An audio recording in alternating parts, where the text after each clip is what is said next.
ይህ ቪዲዮ በጣም ለብዙ ሰዎች ስለሚጠቅም ኮፒ ሊንክ፣ ሼር እና ሪፖስት በማድረግ ግን ተባበሩን። የሸይጣንን እንወቀው፣ ስለ ሸይጣን ሴራ በደንብ እንማማር።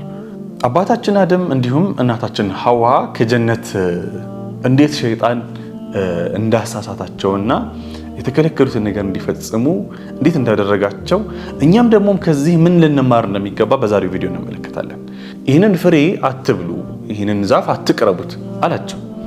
ነገር ግን ሸይጣን ምን አደረገ? ፈወስወሰ ለሁም ሸይጣን ወሰወሳቸው። ወስወሰ የሚለው የመጀመሪያው የሸይጣን አደገኛ የሆነ ስትራቴጂ ነው። ምንድነው ወስወሰ ማለት?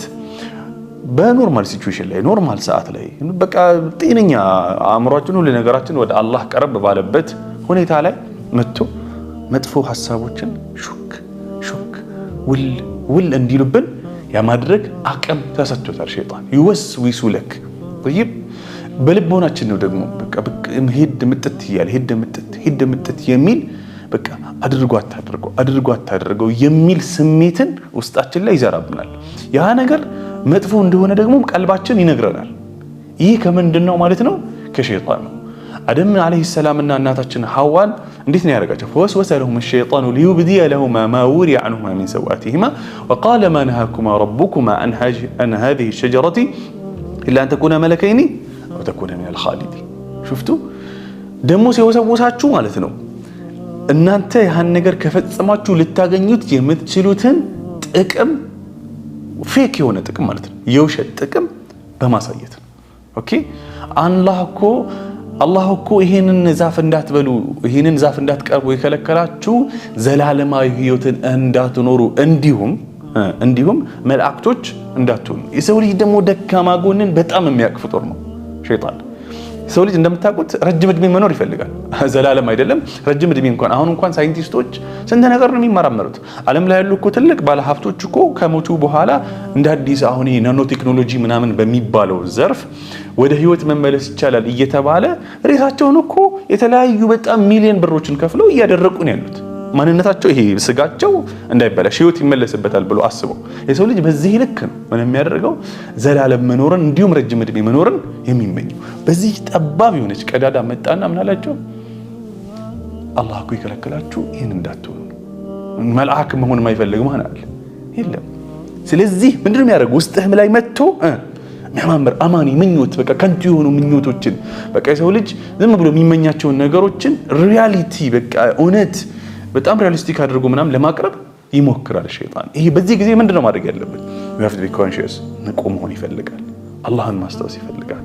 አላህ የሚለው ስሜት ውስጣችን ላይ ምን መሆን አለበት?